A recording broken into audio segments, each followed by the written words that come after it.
Hi, friends. I hope that you're doing well today. I've got a couple things for us. First, I'm going to read a story about a bunny, and then I'm going to show you what project I would like you to do for today. All right, so this story is called The Big Bunny and the Easter Eggs. Wilbur was a very big and very tall bunny. He had great big ears and great big feet. And that was not why he was chosen to be the Easter Bunny. He was strong enough to carry lots of baskets of Easter eggs. His legs were long enough for him to cross the road in a single hop, and because he delivered his eggs the night before Easter, he never had to worry about being seen. Everyone knows you're not supposed to see the Easter Bunny. Well, this Easter, Wilbur had done all his work early. He'd woven lots of new wicker baskets. He dyed the Easter eggs and painted them with pretty designs. He made lots of jelly beans and chocolate candy. Everything was ready to deliver. Only on Easter Eve, Wilbur was sick. His head was all stuffed up.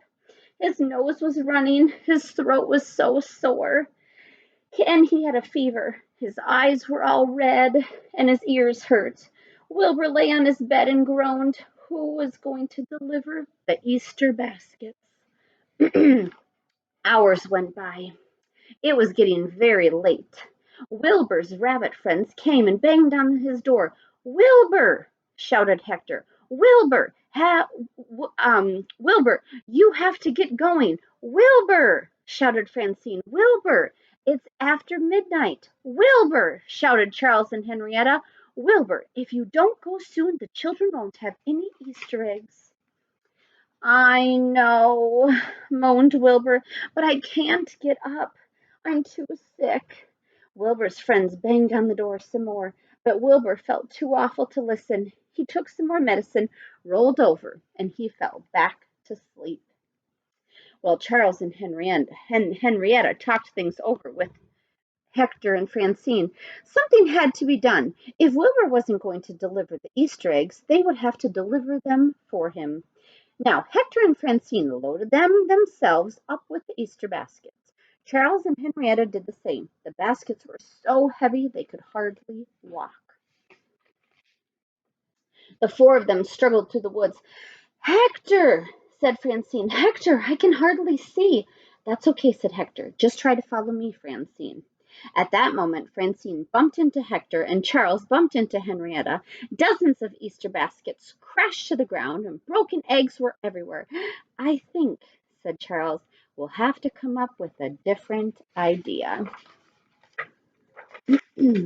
Well, he and Henrietta went to get to her red wagon. Hector and Francine helped them load it with Easter baskets. When it was piled high, all four of them pulled the wagon to the road. Suddenly, the wagon hit a rock and turned over. The Easter baskets were scattered everywhere. I don't think we can do this, said Hector. Soon it will be morning, said Charles. We'll have to make Wilbur get up, said Francine. Well, when his four rabbit friends got back into his burrow, Wilbur was still asleep. As they pounded on the door again, he opened one eye. Wilbur, shouted Charles. Wilbur, you have to deliver the eggs yourself. Wilbur, shouted Francine. Wilbur, there isn't much time left. Wilbur lay in his bed grumbling. He blew his nose and he coughed. Hector and Francine ran into the burrow and dumped Wilbur on the floor. All right, he said. All right, I'm coming. He put on his earmuffs, his scarf, and his favorite jacket to make sure that he kept warm. He put an ice pack on his head, a nice big handkerchief in his jacket pocket, and tucked a hot water bottle under his arm. Hurry, his friend shouted. Hurry, hurry, Wilbur. Well, Wilbur shuffled to the door. I'm going to do this because it's my duty, he said, but you're going to have to help me. Oh, of course, said Hector. Certainly, said Francine. We're your friends, said Charles and Henrietta. So together they helped Wilbur load himself up with the Easter baskets. In a moment, there were baskets up and down his legs and around his ears.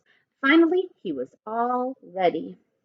Wilbur struggled out into the woods, with his friends pulling the red wagon behind him. He knew he'd have to hurry. It was almost daylight, but his joints ached and his head hurt. His nose was running and his cough was getting worse. He thumped up to the first house. Everyone was fast asleep. He left 2 baskets of eggs on the front doorstep. So far, so good. At the next house, he crept inside and left a basket by a little boy's bed. When he got outside, the sun was rising and a paper boy was bicycling into the driveway. Wilbur froze. He was much too tired to run. The boy was sure to see him. Well, at that moment, Francine jumped up and grabbed the newspaper out of the boy's hands. She tossed it to Hector, and the two of them thumped off across the yard. Hey! Yelled the boy. Come back with that newspaper. And he ran after Hector and Francine, allowing plenty of time for Wilbur to escape. Now, when the group was back together and Wilbur had caught his breath, he thanked Hector and Francine for saving him, but before he knew it, he was in trouble again. 3 houses later, he was leaving the little girl's room when he had to sneeze. He reached for his handkerchief, but not in time to prevent a huge achoo! The little girl sat up. Wilbur dove under the bed. His ears and his feet stuck out. Any second he'd be seen. Then Charles and Henrietta pulled the covers over the little girl's head. Wilbur jumped up and ran out of the house. That had been a really close one. But Wilbur's troubles were not over yet. Hurry, hurry, hide behind that tree, shouted Charles as the woman and her dog began to chase him. Hurry, hurry, jump into that bush, shouted Hector as he and Charles distracted a policeman. Quick, under that sheet, shouted the 4 bunnies as the man reached out to pick up his milk. With so much hiding and diving to do, Wilbur left a lot of his baskets in very odd places.